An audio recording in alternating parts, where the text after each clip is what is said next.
बच्चों, welcome to the my YouTube channel learning student. आज हम आप लोगों के लिए लेकर के आए हैं निबंध, जो कि है विज्ञान वरदान या अभिशाप, या फिर आपके एग्जाम में आ सकता है विज्ञान का चमत्कार।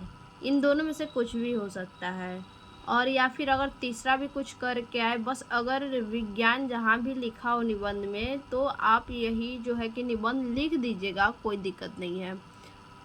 तो देखिए, सबसे पहले निबंध हम किस प्रकार से लिखेंगे। सबसे पहले हम लिखेंगे रूपरेखा, और रूपरेखा में लिखेंगे क्या क्या हम हेडिंग बनाएंगे उस हेडिंग को। तो देखिए, रूपरेखा में क्या हमने लिखा है।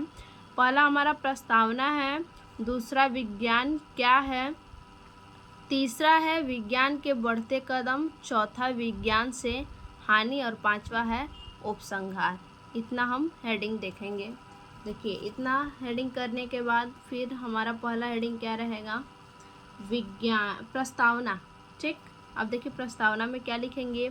आज का युग विज्ञान का युग है। आदिकाल से लेकर अब तक मनुष्य ने जितनी भी प्रगति की है वह सब विज्ञान की ही देन है। देखिए, आज का युग जो है पूरी तरह से विज्ञान का युग है, और आदिकाल से लेकर अब तक मनुष्य ने जितनी भी प्रगति की हैं, जितनी भी आगे बढ़ी हैं, वो क्या है, वह सब विज्ञान की ही देन है। यह हम सब भली भांति जानते हैं कि आवश्यकता ही आविष्कार की जननी है। जी हाँ, आवश्यकता हमें पड़ेगी तभी हम क्या करेंगे, किसी भी चीज़ों का आविष्कार करेंगे। इसीलिए आवश्यकता ही आविष्कार की जननी है। अगर हमें आवश्यकता न पड़े तो हम आविष्कार ही क्यों करेंगे। इसीलिए ठीक ही कहा गया है, क्या, आवश्यकता ही आविष्कार की जननी है। और जैसे जैसे मनुष्य की आवश्यकताएं बढ़ती जा रही हैं, वह नए नए आविष्कार करता जा रहा है। देखिए, आवश्यकताएं बढ़ेंगी तो क्या होगा, आविष्कार भी क्या करेंगे, मनुष्य आविष्कार भी करेंगे, ताकि जो है कि काम जितना ज़्यादा से ज़्यादा करने में आसान हो जाए, और आगे भी करता जाएगा। सुई से लेकर आकाश की दूरी नापने हवाई जहाज़ तक सब विज्ञान की ही देन है। जी हाँ, सुई से लेकर के एक आकाश की दूरी नापने तक, जहाँ तक कि हवाई जहाज़ है, हवाई जहाज़ तक जो क्या है, सब विज्ञान की देन है। विज्ञान की ही वजह से ये सब पॉसिबल हुआ है। देखिए, आगे है विज्ञान क्या है। विज्ञान दो शब्दों से मिलकर बना है, वि प्लस ज्ञान। वि का अर्थ है विशेष, और ज्ञान का अर्थ है जानना। यानी क्या कह सकते हैं कि विशेष प्रकार की जानकारी को प्राप्त करना। इस प्रकार किसी विशेष को जानना ही विज्ञान है। यानी विशेष प्रकार की जानकारी प्राप्त करना, वो क्या है, विज्ञान कहलाता है। विज्ञान ने आज हमारे जीवन को बदल कर रख दिया। अतः यह कहा जा सकता है कि विज्ञान किसी वरदान से कम नहीं है। अब देखिए, विज्ञान के बढ़ते कदम क्या क्या हो सकते हैं। विज्ञान की वजह से मनुष्य का जीवन बहुत आरामदायक हो गया है। इसमें हमारे समय की भी बचत की है। देखिए, कौन कौन से विज्ञान ने बढ़ते कदम पर कार्य किए हैं। देखिए, सबसे पहले तो घर में विज्ञान ने बहुत बड़ा कार्य किया है। क्या, आज घरों में heater, refrigerator, television, radio, tape recorder, telephone, scooter आदि वस्तुएं आ गई हैं। जी हाँ, ये सब वस्तुएं आ गई हैं। जैसे देखिए, हीटर जो है, खाना बनाने में क्या होगी, आसानी होगी। और आज के डेट में तो गैस सिलेंडर आ गया है, और भी ज़्यादा खाना बनाना आसान हो गया है। और वो भी छोड़िए, उसके बाद क्या आ गया है, इंडक्शन चूल्हा आ गया है। वो तो और भी आसान है खाना बनाना उस पर। रेफ्रिजरेटर यानी, और क्या है, टेलीविज़न, टीवी हुआ, फ्रिज हुआ, रेडियो हुआ, टेप रिकॉर्डर, टेलीफोन देखिए, हम लोगों को घर बैठे विदेशों तक की यात्रा कर लेते हैं। यानी कहने का मतलब है कि घर बैठे विदेशों तक के लोगों को हम वीडियो कॉल के द्वारा देख सकते हैं। पहले जो बैलगाड़ी से हम कई किलोमीटर की दूरी तय करते थे, आज हम स्कूटर से, कार से, रेलगाड़ी से तय कर ले रहे हैं। ठीक। अब देखिए आगे क्या है, ये तो घर में हो गया। अगला है यातायात के क्षेत्र में किस प्रकार से दो पहिए की गाड़ी से शुरू हुआ सफर अंतरिक्ष तक पहुंच गया है। देखिए दो पहिए की गाड़ी से पहले क्या था, सबसे पहले साइकिल था, फिर स्कूटर, फिर बाइक, ऐसे करते करते आज क्या हुआ है, आज रेलगाड़ी तक बन गया है। 4 व्हीलर रेलगाड़ी, हवाई जहाज तक बन गया है। हम क्या कर सकते हैं, अंतरिक्ष तक का यान पूरा कर सकते हैं कुछ ही समय में। हमने महीनों के सफ़र की मिनटों में तय कर लिया है। जी हाँ, हमने जो महीनों लग जाते थे सफ़र करने में, हम अब क्या कर लिए हैं कि मिनटों में सफ़र तय कर ले रहे हैं। आज विज्ञान ने जल थल आकाश तीनों की दूरियों को माप लिया। विज्ञान जो है जल थल और आकाश तीनों की दूरियों को क्या किया है, माप लिया है। जल में क्या है, जहाज चलता है, आज के परिवेश में जहाज चलने लगा है। थल पे क्या है, वाहन, गाड़ी, मोटर सब कुछ है। और आकाश में क्या है, वायुयान है, हवाई जहाज, हेलीकॉप्टर है, ये सब है। ठीक। अब देखिए तीसरा हमारा हेडिंग क्या है, किस प्रकार से संचार के क्षेत्र में विज्ञान के क्या कदम हैं। देखिए संचार के क्षेत्र में विज्ञान ने तेजी से प्रगति की है। 1 GB से शुरू हुआ सफर 5 GB तक पहुंच चुका है। जी हाँ, 1 GB से पहले शुरू हुआ और फिर क्या आज 5 GB तक पहुंच चुका है। इंटरनेट की स्पीड आज इतनी तेजी से है जिसकी कभी कल्पना भी नहीं की थी। देखिए सही बात है कि आज के डेट में इंटरनेट इतनी तेजी से हो गया है कि कभी मनुष्य सपने में भी इसकी कल्पना नहीं किया होगा। वीडियो कॉल, वॉइस कॉल विज्ञान की ही वजह से संभव है। वीडियो कॉल पे क्या हम दूर दूर तक लोगों को देख सकते हैं और वॉइस कॉल जो है हम लोगों से मीलों दूरों तक क्या कर सकते हैं, विदेश में बैठे लोग को देख सकते हैं और बातें भी कर सकते हैं उनसे। देखिए मनोरंजन के क्षेत्र में विज्ञान की तरक्की के साथ मनोरंजन के साधनों में भी प्रगति हुई है। मनोरंजन के साधन में भी क्या हुई है, तरक्की हुई है, प्रगति की है। चलचित्र, वीडियो, दूरदर्शन, खेल आदि सभी मनोरंजन के आधुनिक और वैज्ञानिक साधन है। जी हाँ, देखिए सबसे पहले तो मोबाइल सबसे बड़ा मनोरंजन का साधन बन चुका है। आजकल हर बच्चे के हाथ में मोबाइल आपको देखने को मिलेगा। हर घर में स्मार्टफोन, एंड्रॉयड फ़ोन देखने का आपको मिलेगा। टीवी भी हर घर में मिलेगा आपको। ठीक, आज के डेट में जो है कि ऐसा कोई भी घर खाली नहीं होगा कि जहाँ पे ये सब न मिले। मनोरंजन का ये सब क्षेत्र बन चुका है बिल्कुल। अब आगे देखिए, आगे है चिकित्सा के क्षेत्र में। चिकित्सा के क्षेत्र में तो विज्ञान ने आश्चर्यजनक चमत्कार किए हैं। क्या किए हैं, आश्चर्यजनक चमत्कार किए हैं। आज दुर्लभ से दुर्लभ बीमारियों का इलाज भी विज्ञान ने ढूंढ निकाला है। जितनी भी आज के डेट में देखिए कैंसर का कोई दवाई नहीं था, विज्ञान ने उसकी भी दवा निकाल दिया है। कैंसर का भी दवा विज्ञान ने निकाल दिया है। उसके बाद एक्सरे मशीन की सहायता से, देखिए एक्सरे मशीन की सहायता से शरीर के अंदर के भागों का रहस्य जाना जा सकता है। और जो ऑपरेशन है आजकल वो किससे हो रहा है, दूरबीन के द्वारा, बिना चीर फाड़ किए दूरबीन के द्वारा ऑपरेशन किए जा रहे हैं। देखिए लेजर आविष्कार से बिना चीर फाड़ के ऑपरेशन किए जा रहे हैं। रक्तदान, प्लास्टिक सर्जरी जैसे दुर्लभ कार्य आज विज्ञान की वजह से संभव है। देखिए हमारा विज्ञान कितना आगे बढ़ चुका है।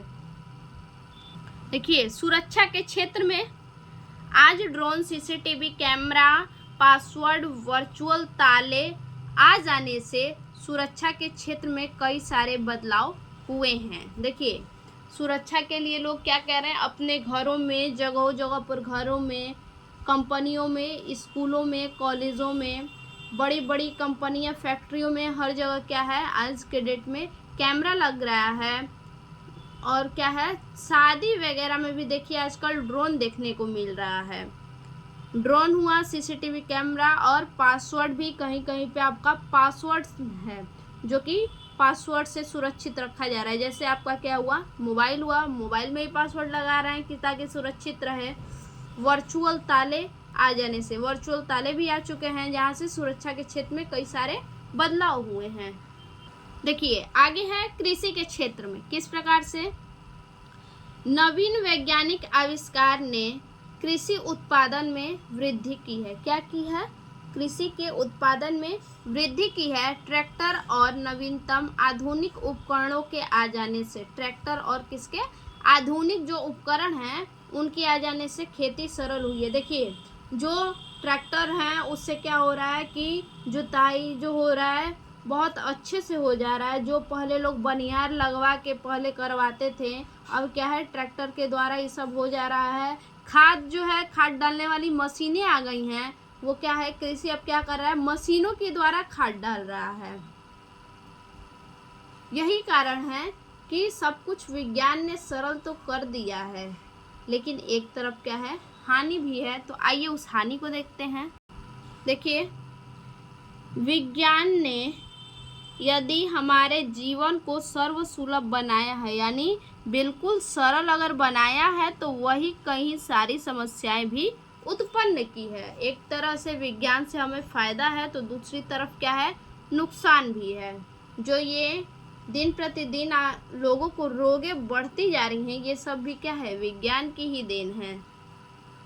दुर्लभ बीमारियां, देखिए दुर्लभ बीमारियां जो हैं आजकल इतनी दुर्लभ तरीके से बीमारियां उत्पन्न हो रही हैं जिसका कभी कोई नामो निशान नहीं था।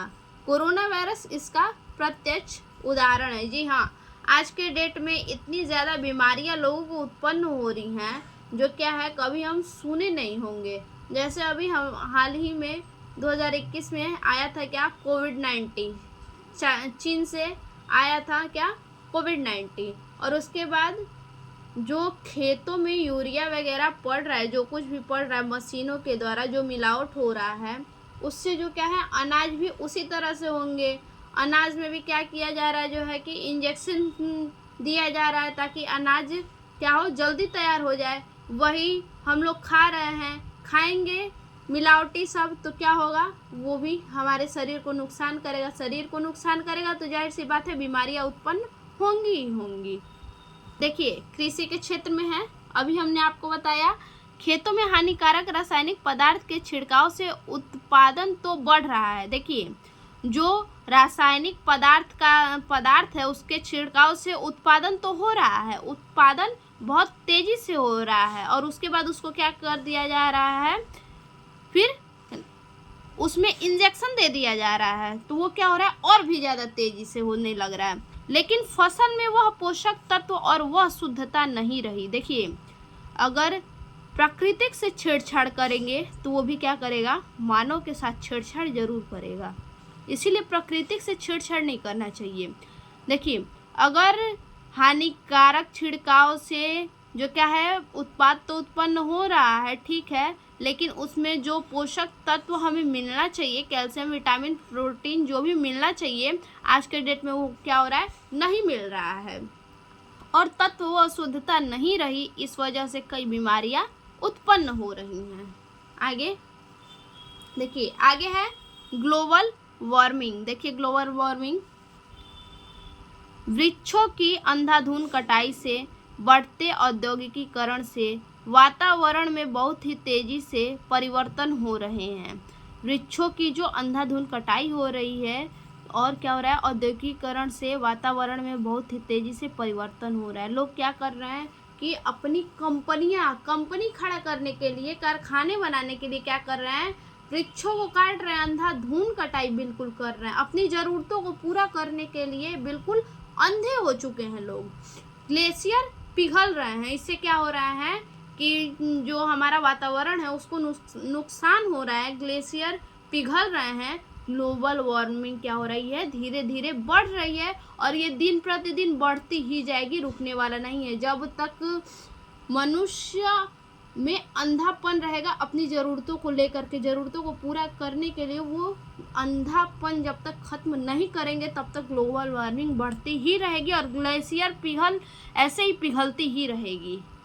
आगे क्या है, वातावरण प्रदूषण के बढ़ते स्तर के कारण, जो वातावरण में प्रदूषण बढ़ रहा है, जो कारखाने हैं इतनी ज़्यादा जो धुएं निकल रही हैं उससे जो प्रदूषण बढ़ रहा है, प्रदूषण हमारा कई प्रकार का है, वायु प्रदूषण, रासायनिक प्रदूषण, जल प्रदूषण, इसी प्रकार से और भी प्रदूषण है जो कि धीरे धीरे क्या हो रही है, बढ़ रही हैं। अनेक प्रकार की बीमारियां इससे उत्पन्न हो रही हैं। आगे देखिए, यदि आज के समय में इंटरनेट बंद हो जाए, क्या हो जाए, इंटरनेट जो है बंद हो जाए, सब तरह से क्या होगा, कंपनियां अस्त व्यस्त हो जाएंगी। इंटरनेट की जो भी कंपनियां हैं अगर लोग उसे यूज़ करना छोड़ दें तो अस्त व्यस्त हो जाएगा। बताइए गूगल जो है, क्यों गूगल पे हम जाते हैं, अपनी ज़रूरतों के बारे में समझने के लिए, देखने के लिए, उसका उपाय निकालने के लिए गूगल पे जाते हैं। अगर वो नहीं यूज़ करें, उसके बाद हमारा क्या है, व्हाट्सअप है। व्हाट्सअप किस लिए है, चैटिंग के लिए। हाँ, उसमें अलग से जो है कि कंपनी अपडेट करती जाए, एक एक सिस्टम बढ़ाती जाए, नई नई तकनीकी बढ़ाती जाए, वो बात की बात है, लेकिन मेन व्हाट्सअप है किस लिए, तो चैटिंग के लिए है। अगर लोग चैटिंग करना बंद कर दें तो क्या हो जाएगा, व्हाट्सअप बिल्कुल बंद हो जाएगा। तो वही कह रहा है कि इंटरनेट जो है, आज के समय में इंटरनेट अगर बंद हो जाए तो कई करोड़ों लोग बेरोजगार हो जाएंगे। जी हाँ, बेरोजगार हो जाएंगे, क्योंकि कमाने के लिए बहुत ज़्यादा ऑनलाइन तरह के जॉब हैं जो कि अगर पब्लिक उसे यूज़ करना बंद कर दे तो कंपनियां क्या होंगी, पूरी तरह से बंद हो जाएंगी। व्हाट्सअप हुआ, फेसबुक हुआ, हमारा गूगल हुआ, उसके बाद यूट्यूब हुआ, ये सब अगर हम यूज़ करना छोड़ दें तो ये सब कंपनियां क्या हो जाएंगी, बंद हो जाएंगी और लाखों करोड़ों लोग बेरोजगार हो जाएंगे। क्योंकि हमने खुद को विज्ञान पर इतना अधिक निर्भर कर लिया है, अब इसके बिना हमारी अर्थव्यवस्था नहीं चल सकती है। हम खुद को विज्ञान के ऊपर इतना डिपेंड कर लिए हैं कि उसके बिना क्या हो सकता है, हम जैसे क्या है, मान के चलिए कि जैसे हमारा जीविका ही नहीं चल सकता है इसके बिना। देखिए आगे क्या है, मोबाइल एडिक्शन। देखिए, कोरोना काल में हम सभी घर पर बंद हो गए थे, इस वजह से बच्चे मोबाइल स्क्रीन के आदी हो चुके हैं। जी हाँ, जब हम घर में बैठे रहेंगे तो करेंगे क्या, बैठे बैठे मोबाइल यूज़ करेंगे, यही एक काम ही था, मोबाइल यूज़ करना। बच्चे क्या करेंगे, जाहिर सी बात है, बच्चे हो, बूढ़े हो, बड़े हो, सभी लोग का वही हाल है, जाहिर सी बात है क्या करेंगे, मोबाइल चलाएंगे। मोबाइल के और भी ज़्यादा आदी इसी कारण बच्चे हो चुके हैं, जिस वजह से वह बचपन से ही उनके आंखों पर चश्मा लग गया है। चश्मा लगने का सबसे बड़ा अगर कारण है, किसी भी कोई भी व्यक्ति हो, उसको चश्मा लगने का सबसे बड़ा कारण क्या है, मोबाइल है। व्यक्ति मोबाइल यूज़ करना छोड़ दे तो कभी उसके आँख पे चश्मा नहीं लग सकता है, लेकिन व्यक्ति क्या है, बिल्कुल अंधा हो चुका है। देखिए अब लास्ट है हमारा उपसंहार। देखिए, इस प्रकार हम देखते हैं कि जिस प्रकार हर सिक्के के दो पहलू होते हैं, उसी प्रकार विज्ञान के भी दो पहलू हैं। एक और विज्ञान से हमने बहुत कुछ अर्जित किया है तो दूसरी ओर हमने बहुत कुछ खोया है। जी हाँ, हर सिक्के के क्या दो पहलू होते हैं। अगर एक तरफ विज्ञान से हमें फ़ायदा है तो दूसरी तरफ क्या है, बहुत ही ज़्यादा नुकसान है। विज्ञान में कहावत है कि, देखिए क्या कहावत है, साइंस विज्ञान एक अच्छा नौकर तो है। जी हाँ, साइंस जो है, विज्ञान जो है, एक अच्छा नौकर तो है, लेकिन साथ ही साथ क्या है, बुरा मालिक भी है। यदि हमने विज्ञान का सही इस्तेमाल किया तो यह हमारे लिए लाभदायक होगा, हमारे लिए क्या होगा, वरदान होगा। किंतु हमने तकनीक को खुद के ऊपर हावी होने दिया तो वह दिन दूर नहीं जब हम इसके पूरी तरह से गुलाम बन जाएंगे। जी हाँ, आने वाले समय में हम क्या करेंगे, विज्ञान पर पूरी तरह से आधारित हो जाएंगे और इसकी गुलाम बन जाएंगे। तो यही हमारा है विज्ञान पे निबंध। अगर ये वीडियो आप लोग को अच्छा लगे तो लाइक कीजिए, सब्सक्राइब कीजिए, आगे अपने दोस्तों को भी शेयर कीजिए। अगर और कोई टॉपिक आप लोगों को चाहिए तो आप कमेंट में हमें बता सकते हैं, जल्द से जल्द आप तक पहुंचाया जाएगा वीडियो को। तब तक के लिए धन्यवाद।